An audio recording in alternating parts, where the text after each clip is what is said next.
Hi ಎಲ್ಲರಿಗೆ simple ಟ್ರಿಕ್ಸಸ್ಗೆ YouTube ಚಾನಲ್ಗೆ ಸ್ವಾಗತ. ಬನ್ನಿ, ಇಲ್ಲಿ ಒಂದಿಷ್ಟು ಮೆಂಟಾಲಿಟಿ ಕ್ವಶನ್ಸ್ಗಳಿದಾವೆ. ಈ ಮೆಂಟಾಲಿಟಿ ಕ್ವಶನ್ಸ್ಗಳನ್ನು ನಾವು ಯಾವ ಥರ ಸುಲಭವಾಗಿ ಬಿಡಿಸ್ಕೋಬಹುದು ಅಂತೇಳಿ ಒಂದು 4-5 ಕ್ವಶನ್ಸ್ಗಳನ್ನು ಏನು ಮಾಡ್ತೀನಪ್ಪ ಅಂದ್ರೆ ಬಿಡಿಸಿ ಹಾಕ್ತಾ ಇರ್ತೀನಿ. ಹಾಗಾದ್ರೆ ಈ ಮೆಂಟಾಲಿಟಿ ಕ್ವಶನ್ಸ್ಗಳು ಯಾವ ಥರ ಇದಾವೆ ಅಂತೇಳಿ ಡಿಸ್ಕಸ್ ಮಾಡ್ಕೊತ ಬರೋಣ. ಫಸ್ಟ್ ಟೈಮ್ ಯಾರು ಚಾನಲ್ ನೋಡ್ತಿದ್ರಪ್ಪ ಅಂದ್ರೆ ಚಾನಲ್ ಬಂದು ಸಬ್ಸ್ಕ್ರೈಬ್ ಮಾಡ್ಕೊಡ್ರಿ. ಹಾಗಾದ್ರೆ ಬನ್ನಿ, ಕ್ವಶನ್ಸ್ ಏನಿದೆ ಅಂತೇಳಿ ನಾವು ಡಿಸ್ಕಸ್ ಮಾಡ್ಕೊತ ಬಂದಾಗ ಫಸ್ಟ್ ಕ್ವಶನ್ಸ್: ಒಬ್ಬ ವ್ಯಕ್ತಿಯನ್ನು ದಾಟಲು ರೈಲು 20 ಸೆಕೆಂಡ್ ತೆಗೆದುಕೊಂಡರೆ ಮತ್ತು ಅದೇ ರೈಲು 120 ಮೀಟರ್ ಇರುವ ಒಂದು ಪ್ಲಾಟ್ಫಾರ್ಮ್ ಅನ್ನು ದಾಟಲು 30 ಸೆಕೆಂಡ್ ತೆಗೆದುಕೊಳ್ಳುತ್ತದೆ. ಹಾಗಾದ್ರೆ ರೈಲಿನ ಉದ್ದವನ್ನ ಮೀಟರ್ಗಳಲ್ಲಿ ಹೇಳ್ರಿ ಅಂತ ಕ್ವಶನ್ಸ್ನ ಕೇಳಿದಾರೆ. ಈ ತರ ಕ್ವಶನ್ಸ್ನ ಕೇಳಿದಾಗ ಇಲ್ಲಿ ಒಂದು ಅಬ್ಸರ್ವ್ ಮಾಡಬೇಕು. ನಾನು ಹೇಳಿದ್ದೀನಿ, ಇದನ್ನ ಚಾಪ್ಟರ್ ವೈಸ್ ಕ್ಲಾಸಸ್ ಹೇಳಿದ್ದೆ. ನಾನು ಏನಪ್ಪ ಅಂದ್ರೆ ರೈಲು ಸಮಸ್ಯೆಗಳು ಅಂತೇಳಿ ಅದ್ರ ಒಳಗಡೆ ಕ್ಲಿಯರ್ ಆಗಿ ಹೇಳಿದ್ದೀನಿ. ಏನಪ್ಪಾ ಅಂದ್ರೆ ರೈಲಿಗೆ ಏನಿರ್ತದಪ್ಪ ಅಂದ್ರೆ ಇಲ್ಲಿ ಒಬ್ಬ ವ್ಯಕ್ತಿ ಅಂತ ಹೇಳ್ಯಾರ. ವ್ಯಕ್ತಿಯರ ಬರಲಿ ಅಥವಾ ಕಂಬಾರ ಬರಲಿ, ಆತನಿಗೆ ಎತ್ತರ ಇರ್ತದ ಹೊರತಾಗಿ ಉದ್ದ ಇರಂಗಿಲ್ಲ. ಹಾಗಾದ್ರೆ ಆ ವ್ಯಕ್ತಿಯನ್ನು ದಾಟಕ ಎಷ್ಟು ಸಮಯ ತಗೋತದ, ಅದೇ ರೈಲಿನ ಉದ್ದ ಆಗಿರ್ತದೆ. ಎಷ್ಟು ನೆನಪಿತ್ತಪ್ಪ ಅಂದ್ರೆ ಈ ಕ್ವಶನ್ಸ್ನ ಈಸಿಯಾಗಿ ಬಿಡಿಸ್ಬೇಕು ನೋಡ್ರಿ. ಒಬ್ಬ ವ್ಯಕ್ತಿಯನ್ನು ದಾಟಲು 20 ಸೆಕೆಂಡ್ ತಗೋತದೆ ಅಂದ್ರೆ 20 ಸೆಕೆಂಡ್ನಾಗ ಗಿಡ ದಾಟದತ್ತಲ್ಲ, ಅದೇ ರೈಲಿನ ಉದ್ದ ಆಗಿರ್ತದೆ ಅಷ್ಟೇ. ಒಬ್ಬ ವ್ಯಕ್ತಿಯನ್ನು 20 ಸೆಕೆಂಡ್ನಾಗ ದಾಟ್ತದತ್ತ 120 ಮೀಟರ್ ಉದ್ದ ಇರುವಂತ ಪ್ಲಾಟ್ಫಾರ್ಮ್ ಅನ್ನ ದಾಟಲು 30 ಸೆಕೆಂಡ್ ತೆಗೆದುಕೊಂಡರು. ಅಂದ್ರೆ 30 ಸೆಕೆಂಡ್ನಾಗ ಆ ಪ್ಲಾಟ್ಫಾರ್ಮ್ ನ ದಾಟಿ ಹೋಗ್ಬಿಟ್ಟದ. Total 30 second. 30 ಸೆಕೆಂಡ್ನಾಗ ನಾವು 20 ಸೆಕೆಂಡ್ ತೆಗೆದೋಗಿಬೇಕು. ಯಾಕೆ 20 ಸೆಕೆಂಡ್ ತೆಗಿಬೇಕು? ವ್ಯಕ್ತಿ ಪ್ಲಾಟ್ಫಾರ್ಮ್ ಅಲ್ಲಿ ಒಬ್ಬ ವ್ಯಕ್ತಿ ನಿಂತಾನ ಅಂತ ತಿಳ್ಕೊಡ್ರಿ.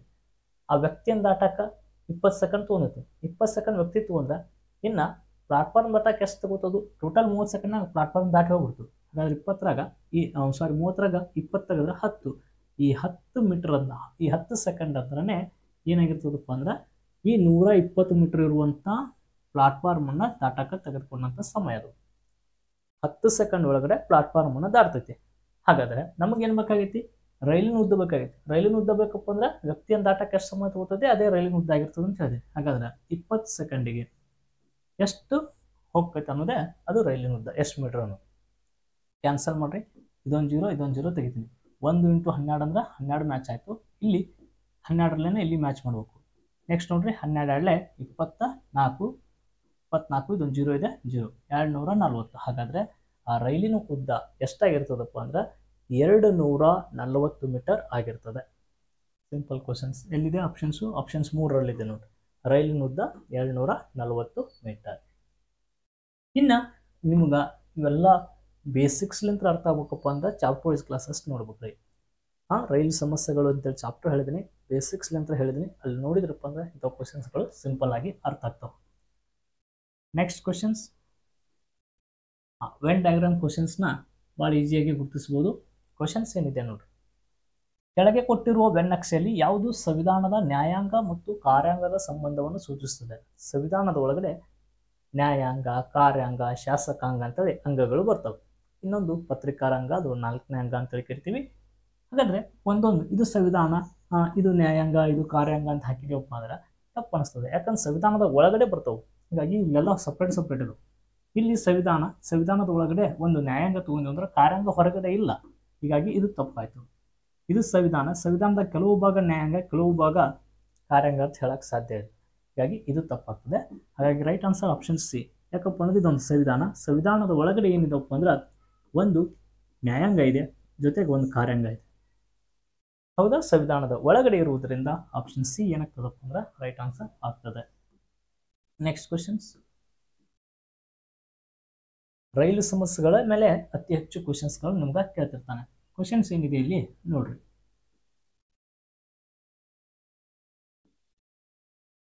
ನವದೆಹಲಿಯಿಂದ 2 ರೈಲು ಒಂದೇ ಸಮಯಕ್ಕೆ ಹೊರಡುತ್ತವೆ. ಒಂದು ರೈಲು 60 ಕಿಲೋಮೀಟರ್ ಪರ್ ಗಂಟೆ ವೇಗದಲ್ಲಿ ಉತ್ತರಕ್ಕೂ, ಮತ್ತೊಂದು ರೈಲು 40 ಕಿಲೋಮೀಟರ್ ಗಂಟೆ ವೇಗದಲ್ಲಿ ದಕ್ಷಿಣ ಕಡೆಗೆ ಹೊರಟರೆ ಎಷ್ಟು ಸಮಯದ ನಂತರ ಎರಡೂ ರೈಲುಗಳ ನಡುವಿನ ಅಂತರ 150 ಕಿಲೋಮೀಟರ್ ಆಗುತ್ತದೆ ಅಂತ ಕ್ವಶನ್ಸ್ನ ಕೇಳಿದಾನೆ.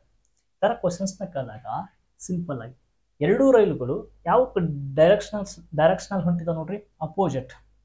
ಅಂದ್ರೆ ಒಂದು ರೈಲು ಉತ್ತರಕ್ಕೆ ಹೋದ, ಒಂದು ರೈಲು ದಕ್ಷಿಣಕ್ಕೆ ಹೋಗ್ತದೆ ಅಂತ ಹೇಳಿದ್ರು. ಒಂದು ಉತ್ತರಕ್ಕೆ ಹೋದ್ರೆ ಒಂದು ದಕ್ಷಿಣದ ಕಡೆಗೆ. ಉತ್ತರ ದಕ್ಷಿಣ ಅಪೋಸಿಟ್ ಹೌದಾ? ಹಾಗಾದ್ರೆ ನೋಡ್ರಿ, ಒಂದು ಉತ್ತರಕ್ಕೆ ಎಷ್ಟು ಸ್ಪೀಡ್ನಾಗ ಹೊಂಟತಿ? 60 ಕಿಲೋಮೀಟರ್ ಸ್ಪೀಡ್ನಾಗ ಹೊಂಟತಿ.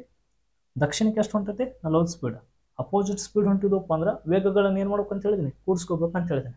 60 40 ಟೋಟಲ್ ಆಗಿ 100 ಕಿಲೋಮೀಟರ್ ಸ್ಪೀಡ್ ಆಯ್ತಿದ್ದು. ಒಂದು ತಾಸಿಗೆ ಎಷ್ಟು ಹೋಗ್ತದಪ್ಪ ಅಂದ್ರೆ, ಒಂದು ತಾಸಿಗೆ ಎಷ್ಟು ಹೋಗ್ತದಪ್ಪ ಅಂದ್ರೆ ಇದು 100 ಕಿಲೋಮೀಟರ್ ಹೋಗ್ತವೆ ಎರಡು ಸೇರಿಸಿ. ಅದು 60, ಇದು 40, 100 ಕಿಲೋಮೀಟರ್. ಆದರೆ ನಮಗೇನು ಕೇಳಿದ್ದಾರೆ ಇಲ್ಲಿ, ಟೋಟಲ್ ಅಂತರ ಎಷ್ಟಿದೆ, 150 ಮೀಟರ್ ಅಂತರ ಇದೆ. 150 ಕಿಲೋಮೀಟರ್, ಅದು 150 ಕಿಲೋಮೀಟರ್ ಅಂತರಕ್ಕೆ ನೀನು ಸ್ಪೀಡ್ ಎಷ್ಟಿದೆ, total distance divided by speed ಎಷ್ಟೈತೆ, ಎರಡು ಕೂಡಿಸ್ಬೇಕಂತ ಹೇಳಿದೆ ನಾನು, 100 ಇದೆ. ಹಾಗಾದ್ರೆ ಅದನ್ನು ಕ್ಯಾನ್ಸಲ್ ಮಾಡಿ, ಇದೊಂದು 0 ಇದೊಂದು 0, 5 3 15, 5 2 10, 3/2 ಅಂತ ಬರ್ತೈತಿ ಇದು ರೈಟ್ ಆನ್ಸರ್. ಹಾಗಾದ್ರೆ 3/2 ಅದ್ರ ನಡುವಿನ ಅಂತರ ಎಷ್ಟು, ರೈಲುಗಳ ನಡುವಿನ ಅಂತರ ಸಮಯ ಅಥವಾ ಗಂಟೆಗಳಲ್ಲಿ 2/3. ಈ ಥರ ಬರೀರಿ, options 1 is the right answer ಆಗ್ತದೆ. ನೆಕ್ಸ್ಟ್ ಕ್ವಶನ್ಸ್, ಇಲ್ಲೊಂದು ಸಿಂಪಲ್ ಕ್ವಶನ್ಸ್ ಇದೆ. 45 ಅಂಕಗಳ ಒಂದು ಪರೀಕ್ಷೆಯಲ್ಲಿ 3 ವಿದ್ಯಾರ್ಥಿಗಳ ಸರಾಸರಿ 38 ಅಂಕಗಳನ್ನು ಪಡೆದಿದ್ದು, 2 ಹೊಸ ವಿದ್ಯಾರ್ಥಿಗಳ ಪರೀಕ್ಷೆಯನ್ನು ತೆಗೆದುಕೊಂಡಿದ್ದು, 5 ವಿದ್ಯಾರ್ಥಿಗಳ ಸರಾಸರಿ ಅಂಕ 40 ಆದರೆ ಹೊಸದಾಗಿ ಸೇರಿದ ವಿದ್ಯಾರ್ಥಿಗಳಲ್ಲಿ ಅತಿ ಕಡಿಮೆ ಎಷ್ಟು ಅಂಕ ಪಡೆಯುವನು ಅಂತ ಕ್ವಶನ್ಸ್ ಇದೆ. ನೋಡ್ರಿ, ಇಲ್ಲಿ ಟೋಟಲ್ 45 ಅಂಕಗಳದ್ದು ಒಂದು ಪರೀಕ್ಷೆ ಇದೆ. ಅದರ 3 ವಿದ್ಯಾರ್ಥಿಗಳ ಸರಾಸರಿ ಅಂಕ ಕೊಟ್ಟಿದ್ದಾನೆ. 3 ವಿದ್ಯಾರ್ಥಿಗಳ ಸರಾಸರಿ ಅಂಕ 38. ಹಾಗಾದ್ರೆ ಮಲ್ಟಿಪ್ಲಿಕೇಶನ್ಸ್ ಮಾಡ್ರಿ, 3 8 24, 2 ಕೈಲ 3 3 9 9 1 2 ಎಷ್ಟಪ್ಪ ಅಂದ್ರೆ 11. ಹಾಗಾದ್ರೆ ಟೋಟಲ್ ಎಷ್ಟಾಯ್ತು, 3 ವಿದ್ಯಾರ್ಥಿಗಳ ಸರಾಸರಿ ಅಂದ್ರೆ 38 3 114. ಇನ್ನು ನೆಕ್ಸ್ಟ್ ನೋಡ್ರಿ, 2 ಹೊಸ ವಿದ್ಯಾರ್ಥಿಗಳು ಪರೀಕ್ಷೆಯನ್ನು ತೆಗೆದುಕೊಂಡಿದ್ದು, 5 ವಿದ್ಯಾರ್ಥಿಗಳ ಸರಾಸರಿ ಅಂಕ 40 ಆಗ್ತದೆ. ಟೋಟಲ್ 3 ಜನದ್ದು 114 ಆಯ್ತು. ಇನ್ನಿಬ್ಬರು ಬಂದ್ರಪ್ಪ ಅಂದ್ರೆ 5 ಜನ ಆಗ್ತದೆ. ಅವಾಗ 5 ಜನ ಆದ್ರಪ್ಪ ಅಂದ್ರೆ ಸರಾಸರಿ ಎಷ್ಟು ಆಗ್ತದೆ ಅಂತ ಹೇಳಿದ್ರು, 40 ಆಗ್ತದೆ ಅಂತ ಹೇಳಿದ್ರು. ಟೋಟಲ್ ಎಷ್ಟಾಯ್ತು ನೋಡ್ರಿ, 5 4 20, ಇದೊಂದು 0 ಇದೆ 0, 200 ಆಯ್ತಿದ್ದು. ಹಾಗಾದ್ರೆ ಹೊಸದಾಗಿ ಸೇರಿದಂಥ ವಿದ್ಯಾರ್ಥಿಗಳಲ್ಲಿ ಅತಿ ಕಡಿಮೆ ಎಷ್ಟು ಅಂಕ ಪಡೆಯುವನು ಅಂತ ಕ್ವಶನ್ಸ್ ಇದೆಯಲ್ಲ. ಈ 200 ಒಳಗಡೆ 114ನ ತೆಗೆದೋಗಿ, 200 ಒಳಗಡೆ 114ನ ತೆಗೆದು ಹೋಗೋದ್ರಪ್ಪ ಅಂದ್ರೆ 86 ಉಳಿತೈತಿ. ಹೌದ್ರ, 10 4 ಕಳೆದ್ರೆ 6, 1 ಕೈಲ 10 2 ಕಳೆದ್ರೆ 8, 1 1 0, 86 ಉಳಿತೈತಿ. ಈ 86ನ್ನ ನಾವೇನು ಮಾಡ್ಬೇಕಪ್ಪ ಅಂದ್ರೆ ಡಿವೈಡೆಡ್ ಬೈ 2 ಮಾಡ್ಬೇಕು. ಯಾಕೆ ಡಿವೈಡೆಡ್ ಬೈ 2 ಮಾಡತ್ತೀನಪ್ಪ ಅಂದ್ರೆ ನಮ್ಗೆ 2 ವಿದ್ಯಾರ್ಥಿಗಳ ಸರಾಸರಿ ಬೇಕು. ಹಾಗಾದ್ರೆ 2 1 2, 2 4 8, 2 3 6, 43. ಹಾಗಾದ್ರೆ ಹೊಸದಾಗಿ ಸೇರಿದಂಥ ಪ್ರತಿಯೊಬ್ಬ ವಿದ್ಯಾರ್ಥಿಯ ಎಷ್ಟು ಅಂಕಗಳನ್ನು ಪಡೆಯುತ್ತಾನಪ್ಪ ಅಂದ್ರೆ 43 ಅಂಕಗಳನ್ನು ಅವರು ಪಡಿತಾರೆ. ಹೀಗಾಗಿ ಈ ಥರ ಈ ಕ್ವಶನ್ಸ್ಗಳನ್ನು ಬಿಡಿಸ್ಕೋಬೇಕು. ಇನ್ನು ನೆಕ್ಸ್ಟ್ ಕ್ವಶನ್ಸ್, ಅದೇ ಥರ ಇಲ್ಲಿ ಅನುಪಾತ ರಿಲೇಟೆಡ್ ಇನ್ನೊಂದು ಕ್ವಶನ್ಸ್ನ ಕೇಳಿದಾನೆ. ಈ ಕ್ವಶನ್ಸ್ನ ಯಾವ ಥರ ಬಿಡಿಸ್ಕೋಬೇಕು, 45 ವಿದ್ಯಾರ್ಥಿಗಳ ತರಗತಿಯೊಂದರ ಹುಡುಗರ ಮತ್ತು ಹುಡುಗಿಯರ ಸಂಖ್ಯೆಗಳ ಅನುಪಾತ 4:5 ಮತ್ತು ಮರುಪರೀಕ್ಷೆ ಒಂದರಲ್ಲಿ ಪಡೆದ ಅಂಕಗಳ ಸರಾಸರಿ 75 ಮತ್ತು 82 ಆಗಿದ್ದು, ತರಗತಿಯ ಒಟ್ಟು ವಿದ್ಯಾರ್ಥಿಗಳ ಸರಾಸರಿ ಅಂಕಗಳು ಎಷ್ಟು ಅಂತ ಕ್ವಶನ್ಸ್ನ ಕೇಳಿದಾನೆ. ಇಲ್ಲಿ ಇಲ್ಲಿ ಆಲ್ರೆಡಿ ನಾನು ಇಲ್ಲಿ ಟಿಕ್ ಹಾಕಿದೆ. ಯಾವ ಥರ, ಇಲ್ಲಿ 78.8%. ಇದು ಹೆಂಗೆ ಬರ್ತದೆ ಅಂತೇಳಿ ಕಂಡಿಡೀನ್ರಿ. ಇಲ್ಲಿ ನೋಡ್ರಿ, 45 ವಿದ್ಯಾರ್ಥಿಗಳ ತರಗತಿ ಒಂದರಲ್ಲಿ ಹುಡುಗರು ಮತ್ತು ಹುಡುಗಿಯರ ಸಂಖ್ಯೆಗಳ ಅನುಪಾತ ಕೊಟ್ಟಿದ್ದಾರೆ. ಎಷ್ಟಪ್ಪ ಅಂದ್ರೆ ಬಾಯ್ಸ್ದು ಮತ್ತು ಗರ್ಲ್ಸ್ದು ಅನುಪಾತ ಕೊಟ್ಟಿದ್ದಾನೆ. ಎಷ್ಟು, ಬಾಯ್ಸ್ 4 ಇತ್ತಪ್ಪ ಅಂದ್ರೆ ಗರ್ಲ್ಸು 5 ಇದ್ದಾರೆ. ಅದೇ ಹುಡುಗರು ಎಷ್ಟು ಹುಡುಗಿಯರು ಎಷ್ಟು ಕಂಡುಹಿಡಿಬೇಕು. 5 4 ಕೂಡಿಸಿದ್ರೆ ಎಷ್ಟಪ್ಪ ಅಂದ್ರೆ 9. ಈ 9 ಅಂದ್ರೆ ಟೋಟಲ್ ಎಷ್ಟು ವಿದ್ಯಾರ್ಥಿಗಳಿದ್ದಾರೆ, 45 ಇದ್ದಾರೆ. 45 5 ಎಷ್ಟಲೇ 9 ಎಷ್ಟಲೇ 45, 95 ಎಷ್ಟಪ್ಪ 45. ಹಾಗಾದ್ರೆ ಹುಡುಗರು ಎಷ್ಟು ಅದರ ಕಂಡುಹಿಡಿಬೇಕಪ್ಪ ಅಂದ್ರೆ 4 × 5 ಮಾಡಬೇಕು. 4 5 ಎಷ್ಟು 20, 20 ಹುಡುಗರು ಅದಾರ. ಹುಡುಗಿಯರು ಬೇಕಪ್ಪ ಅಂದ್ರೆ 5 ತಗೋರಿ, 5 × 5, 5 5 ಎಷ್ಟಪ್ಪ ಅಂದ್ರೆ 25, 25 ಹುಡುಗಿಯರು ಅದಾರ. ನಮ್ಗೆ 20 ಹುಡುಗರು ಸಿಕ್ಕರು, 25 ಹುಡುಗಿಯರು ಸಿಕ್ಕರು. ಈಗ ನೆಕ್ಸ್ಟ್ ಜರ್ನಿ ಏನಪ್ಪ ಅಂದ್ರೆ ಈ 25 ಹುಡುಗರು ಒಳಗಡೆ ಫಸ್ಟ್ನೇದು ಸರಾಸರಿ ನೋಡ್ರಿ 75 ಇದೆ. 25 ಹುಡುಗರು ಇದ್ದಪ್ಪ ಅಂದ್ರೆ ಸರಾಸರಿ 75 ಅಂದ್ರೆ ಟೋಟಲ್ ಎಷ್ಟು ಮಾರ್ಕ್ಸ್ ಆಯಿತು. ಕೊನೆಗೆ 5 ಇತ್ತಪ್ಪ ಅಂದ್ರೆ 5 5 25, ಇಲ್ಲ ಅಂದ್ರೆ ಕ್ರಾಸ್ ಮಲ್ಟಿಪ್ಲಿಕೇಶನ್ಸ್ ಮಾಡಿರಿ. ಕ್ರಾಸ್ ಮಲ್ಟಿಪ್ಲಿಕೇಶನ್ಸ್ನ ಮಾಡೋದು ನಿಮ್ಗೆ ಹೇಳಿದ್ದೀನಿ ನಾನು ಆಲ್ರೆಡಿ. ಈ ಥರ 25 75ನ ಕ್ರಾಸ್ ಮಲ್ಟಿಪ್ಲಿಕೇಶನ್ಸ್ನ ಮಾಡ್ಬೇಕು ಸ್ಪೀಡ್ ಆಗಿ. 5 5 ಎಷ್ಟಪ್ಪ ಅಂದ್ರೆ 25. ನೆಕ್ಸ್ಟ್ 5 2 10, 5 7 35, 10 1 35, 45, 45 1 2 35 1 10 45, 45 1 2 47 ಇದು. ನೆಕ್ಸ್ಟ್ 7 2 ಎಷ್ಟಪ್ಪ ಅಂದ್ರೆ 14, 14 1 4 ಎಷ್ಟಪ್ಪ ಅಂದ್ರೆ 18, 1875 ಬಂತಿದ್ದು.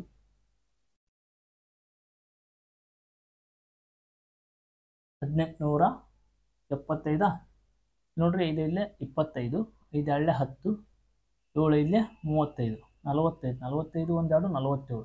ನೆಕ್ಸ್ಟ್ 7 2 ಎಷ್ಟಪ್ಪ ಅಂದ್ರೆ 14, 14 1 4 ಎಷ್ಟಪ್ಪ ಅಂದ್ರೆ 18, 1875 ಆಯ್ತಿದ್ದು. ಇನ್ನು ನೆಕ್ಸ್ಟ್ 25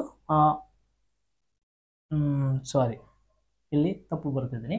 ಯಾಕೆ ತಪ್ಪು ಬರ್ತಿದ್ದೀನಪ್ಪ ಅಂದ್ರೆ ಇಲ್ಲಿ ಸರಿಯಾಗಿ ಅಬ್ಸರ್ವ್ ಮಾಡಲಿಲ್ಲ. ಇದು ಎಷ್ಟು 1870, ಇದು ಲೆಕ್ಕ ಗುಣಾಕಾರ ಕರೆಕ್ಟ್ ಇದೆ, ಈ ಗುಣಾಕಾರ ಅಲ್ಲ. ಅಲ್ಲಿ ಹುಡುಗರ ಸಂಖ್ಯೆ ನೋಡ್ರಿ, ಹುಡುಗರ ಸಂಖ್ಯೆ 25 ಬರ್ಬಿಟ್ಟಿವಿ. ಸರಿಯಾಗಿ ಅಬ್ಸರ್ವ್ ಮಾಡ್ಬೇಕು. ಹುಡುಗರು ಎಷ್ಟು ಅದಾರ? 20 ಅದಾರ. 20 × 75 ಮಾಡ್ಬೇಕು. ಫಸ್ಟಿಗೆ ಯಾಕಪ್ಪ ಅಂದ್ರೆ 75 ಯಾರು ಇದಾರೆ? ಹುಡುಗರು ಅದಾರ. ಹುಡುಗರು ಎಷ್ಟು ಅದಾರ? ನಾನು ಹುಡುಗಿಯರು ತೊಗೊಂಡಿದ್ದೆ 25 ಅಂತೆ. ಹುಡುಗರು ಎಷ್ಟು ಅದಾರ? 20 ಅದಾರ. ಅವಾಗ ಮಲ್ಟಿಪ್ಲಿಕೇಶನ್ಸ್ ಮಾಡ್ರಿ. 75 2 ಎಷ್ಟಪ್ಪ ಅಂದ್ರೆ 150 ಅಂತ ಹೇಳಿ ಕರಿತೀವಿ.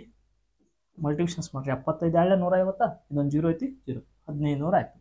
ಇನ್ನು ನೆಕ್ಸ್ಟ್ ಹುಡುಗಿಯರು ಎಷ್ಟು ಅದಾರ ನೋಡ್ರಿ? 25 ಹುಡುಗಿಯರು ಅದಾರ. 25 ಹುಡುಗಿಯರು ನಿಲ್ಲ ಹಾಕ್ರಿ. 25 × 82, 82. ಇದನ್ನು ಕ್ರಾಸ್ ಮಲ್ಟಿಪ್ಲಿಕೇಶನ್ಸ್ ಮಾಡ್ರಿ. ಎಷ್ಟು ಬರ್ತದಪ್ಪ ಅಂದ್ರೆ ನೋಡ್ರಿ, 82 × ಎಷ್ಟಪ್ಪ ಅಂದ್ರೆ 25. ಕ್ರಾಸ್ ಮಲ್ಟಿಪ್ಲಿಕೇಶನ್ಸ್ ಮಾಡ್ರಿ. 5 2 ಎಷ್ಟಪ್ಪ ಅಂದ್ರೆ 10, 8 5 40, 2 2 4, ಹೌದಾ? 44, 44 1 45. ನೆಕ್ಸ್ಟ್ 8 2 16, 16 1 4 ಎಷ್ಟಪ್ಪ ಅಂದ್ರೆ 20, 2050 ಬರ್ತಿತ್ತು. 2050. ಈ 2050 ಅವರು ಒಟ್ಟು ಅಂತ ಹೇಳ್ಯಾರ. ಒಟ್ಟು ಅಂತಂದಾಗ ಏನು ಮಾಡ್ಕಪ್ಪ ಅಂದ್ರೆ ಕೂಡಿಸ್ಕೋಬೇಕು. ಟೋಟಲ್ ಆಗಿ ಕೂಡಿಸಿದ್ರೆ ಇದನ್ನ 0 0 5 5 5 5 2 1 ಎಷ್ಟಪ್ಪ ಅಂದ್ರೆ 3, 3550 ಬಂತು. ಈ 3550ಕ್ಕೆ ಈ 3550ನ್ನ ನಾವೇನು ಮಾಡಬೇಕಪ್ಪ ಅಂದ್ರೆ ಡಿವೈಡೆಡ್ ಬೈ ಮಾಡಬೇಕು. ಎಷ್ಟರಲ್ಲೇ ಡಿವೈಡೆಡ್ ಬೈ ಮಾಡಬೇಕು? 45ರಲ್ಲೇ ಡಿವೈಡೆಡ್ ಬೈ. 45ರಲ್ಲೇ ಯಾಕೆ ಡಿವೈಡೆಡ್ ಮಾಡ್ಬೇಕಪ್ಪ ಅಂದ್ರೆ ಒಟ್ಟು ವಿದ್ಯಾರ್ಥಿಗಳು 45 ಅದಾರ. ನೆಕ್ಸ್ಟ್ 5 9 45, 9 ಉಳಿತು. 5 7 35, 5 1 5, 0. ಹಾಗಾದ್ರೆ 710 ಡಿವೈಡೆಡ್ ಬೈ ಎಷ್ಟಪ್ಪ ಅಂದ್ರೆ 9 ಉಳಿತು. ನೆಕ್ಸ್ಟ್ ಮತ್ತೆ 9ರಲ್ಲೇ ಕ್ಯಾನ್ಸಲ್ ಮಾಡಬೇಕು. 9 1 9, 9 7 9 7 63. ಇನ್ನು ಎಷ್ಟು ಉಳಿತದಪ್ಪ ಅಂದ್ರೆ ಅಲ್ಲಿ 80 ಆಗ್ತದೆ. 80 ಆಯ್ತಪ್ಪ ಅಂದ್ರೆ 9 8 72. ನೆಕ್ಸ್ಟ್ ಮತ್ತೆ ಅಲ್ಲಿ ಕೈಲ 8 ಉಳಿತದೆ. ಮತ್ತೆ ಅದಕ್ಕೆ ಮುಂದೆ ಒಂದು ಪಾಯಿಂಟ್ ಕೊಟ್ಟು ಒಂದು 0 ಬರ್ತದೆ. 9 8 78. ಹಾಗಾದ್ರೆ 78.88 ಇದು ಕಂಟಿನ್ಯೂಸ್ ಆಗಿ ಹೋಗ್ತದೆ. ಹೀಗಾಗಿ ಆಪ್ಷನ್ಸ್ 2 ಏನಾಗ್ತದಪ್ಪ ಅಂದ್ರೆ ರೈಟ್ ಆನ್ಸರ್ ಆಗ್ತದೆ. ಈ ಥರ ಒಂದೊಂದು ಕ್ವಶನ್ಸ್ಗಳ ಲಾಂಗ್ ಬಂದಿದ್ದಪ್ಪ ಅಂದ್ರೆ ಬಿಡಿಸುವ ಮೆಥಡ್ಗಳು ನಿಮ್ಗೆ ಗೊತ್ತಿದ್ದಪ್ಪ ಅಂದ್ರೆ ಸ್ಪೀಡಾಗಿ ಕ್ಯಾಲ್ಕುಲೇಷನ್ಸ್ಗಳನ್ನು ಮಾಡ್ಕೋಬೋದು. ಇನ್ನು ನೆಕ್ಸ್ಟ್ ಕ್ವಶನ್ಸ್, ಈ ಕ್ವಶನ್ಸ್ನ ನೋಡ್ರಿ ಯಾವ ಥರ ಬಿಡಿಸ್ಕೋಬೇಕು. ಒಂದು ಪೆಟ್ಟಿಗೆಯಲ್ಲಿ 20 ಚೆಂಡುಗಳಿದ್ದು ಆ ಪೈಕಿ 12 ಹಸಿರು ಮತ್ತು 8 ಕೆಂಪು ಇದ್ದರೆ ಕೆಂಪು ಚೆಂಡು ತೆಗೆಯುವ ಸಂಭವನೀಯತೆ ಎಷ್ಟು? ಪ್ರೊಬ್ಯಾಬಿಲಿಟಿ ಒಳಗಡೆ ಒಂದು ಕ್ವಶನ್ಸ್ ಇದೆ ನೋಡ್ರಿ. ಟೋಟಲ್ ಆಗಿ ಒಂದು ಪೆಟ್ಟಿಗೆಯಲ್ಲಿ 20 ಚೆಂಡುಗಳದಾವತ್ತ. 20 ಚೆಂಡು ಒಳಗಡೆ ಎಷ್ಟು ಅದಾವಪ್ಪ ಅಂದ್ರೆ 12 ಹಸಿರದಾವತ್ತ. ನೆಕ್ಸ್ಟ್ 8 ಕೆಂಪು ಅದಾವತ್ತ. ನಮ್ಗೆ ಕೇಳಿದವರು ಕೆಂಪು ಚೆಂಡು ತೆಗೆಯುವ ಸಂಭವನೀಯತೆ ಎಷ್ಟು? ಕೆಂಪು ಚೆಂಡು ತೆಗೆಯುವ ಸಂಭವನೀಯತೆ ಟೋಟಲ್ ಪ್ರಾಬಬಿಲಿಟಿ ಎಷ್ಟೈತಿ? 20. 20ರಾಗ ಎಷ್ಟು ತೆಗಿಬೇಕು ನಾವು? ಕೆಂಪು ಚೆಂಡು ಎಷ್ಟು ಅದಾವ? 8 ಅದಾವ. ಹಾಗಾದ್ರೆ ಇದ್ರ ಪ್ರೊಬ್ಯಾಬಿಲಿಟಿ ಎಷ್ಟು ಅಂತ ಹೇಳ್ಬೇಕಷ್ಟೆ ನೋಡ್ರಿ. 4 2 8, 4 5 ಎಷ್ಟಪ್ಪ ಅಂದ್ರೆ 20 ಅಂತ ಕರಿತೀವಿ. 4 2 8, 4 5 20. ಸರಿ, ಇಲ್ಲ ಆಪ್ಷನ್ಸ್ ಇಲ್ಲ. ಆಪ್ಷನ್ಸ್ ಇಲ್ಲಪ್ಪ ಅಂದ್ರೆ ಇದಕ್ಕೆ ಏನು ಮಾಡಬೇಕಪ್ಪ ಅಂದ್ರೆ 2/5 ಬಂತು. ಹೌದಾ? 2/5 ಬಂತಪ್ಪ ಅಂದ್ರೆ 5ನ್ನ 2ಕ್ಕೆ ಏನು ಮಾಡ್ಕಪ್ಪ ಅಂದ್ರೆ ಭಾಗಾಕಾರ ಮಾಡ್ಬೇಕು. ಇಲ್ಲಕ್ಕಪ್ಪ ಅಂದ್ರೆ ಛೇದಗಳನ್ನು ಸಮ ಮಾಡ್ಕೋಬೇಕು. ಛೇದಗಳನ್ನು ಸಮ ಮಾಡ್ಕೋತೀನಿ. ಛೇದಗಳನ್ನು ಸಮ ಮಾಡ್ಕೋಬೇಕಪ್ಪ ಅಂದ್ರೆ ಕೆಳಗಡೆ 2ರಲ್ಲಿ ಮಲ್ಟಿಪ್ಲಿಕೇಶನ್ಸ್ನ ಮಾಡ್ತೀನಿ. ಅಂದ್ರೆ 5 2 10, ಕೆಳಗಡೆ 10 ಆಗಬೇಕು, 100 ಆಗಬೇಕು. ಹಾಗಾದ್ರೆ ಇಲ್ಲಿ 2ರಲ್ಲಿ ಮಲ್ಟಿಪ್ಲಿಕೇಶನ್ಸ್ ಮಾಡ್ತೀವಿ. 2 2 4, 5 2 10, 10ನೇ 4. ಈ 10ನೇ 4ನ್ನ ದಶಮಾಂಶದ ಬರೀರಿಯಪ್ಪ ಅಂದ್ರೆ ಹೆಂಗೆ ಬರೀತೀರಿ? 10ನೇ 4 ಅಂದ್ರೆ ಕೊಟ್ಟಂಥ ಸಂಖ್ಯೆಯನ್ನು ಬರೀತೀರಿ. ಹಿಂದೆ ಏನೂ ಇಲ್ಲ, ಒಂದು ಪಾಯಿಂಟ್ ಬಿಡಿ ಅದನ್ನು 10ರ ಸ್ಥಾನಕ್ಕೆ ಪಾಯಿಂಟ್ ಕೊಟ್ಟು ಹಿಂದಿರ್ಲಿಕ್ಕಂದ್ರೆ 0 ಕೊಡ್ತೀವಿ. 0.4 ಅಂತೇಳಿ ಬರಿತೀವಿ. 0.4 ಇರುವಂಥ ಆಪ್ಷನ್ಸ್ ಇಲ್ಲಿದೆ. ಆಪ್ಷನ್ಸ್ 4ರಲ್ಲಿದೆ. ಈ ಥರ ಮೆಂಟಾಲಿಟಿ ಕ್ವಶನ್ಸ್ಗಳು ಬಂದಾಗ ಸುಲಭವಾಗಿ ಆನ್ಸರ್ಸ್ಗಳನ್ನು ಬಿಡಿಸ್ರಿ. ಆಲ್ರೆಡಿ ಲೈವ್ ಕ್ಲಾಸಸ್ ಒಳಗಡೆ ಸಾಕಷ್ಟು ಮೆಂಟಾಲಿಟಿ ಕ್ವಶನ್ಸ್ಗಳನ್ನ ಡಿಸ್ಕಸ್ ಮಾಡಿದ್ದೀನಿ. ಅವೆಲ್ಲ ವಿಡಿಯೋಗಳು ಇದ್ದಾವೆ, ಅಪ್ಲೋಡ್ ಆಗಿದ್ದಾವೆ, ನೋಡ್ಕೊಡ್ರಿ.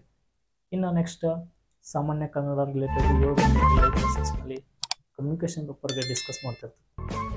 ನಮ್ಮ ಚಾನಲ್ ನೋಡೋರು ಈ ಥರ ಚಾನಲ್ಗಳನ್ನ ಸಬ್ಸ್ಕ್ರೈಬ್ ಮಾಡಿಕೊಡ್ರಿ. ಚಾನಲ್ನ ಈಗಾಗಲೇ 1 ಲಕ್ಷಕ್ಕಿಂತ ಅಧಿಕ ಸಬ್ಸ್ಕ್ರೈಬರನ್ನು ಪಡೆದಿದೆ. ಇನ್ನೂ ಸಬ್ಸ್ಕ್ರೈಬ್ ಮಾಡಿರಿ, ಚಾನಲ್ನ ಬೆಳೆಸ್ರಿ. ಸಾಕಷ್ಟು ಮಾಹಿತಿಗಳು ಈ ಚಾನಲ್ ಮೂಲಕ ದೊರೀತವೆ.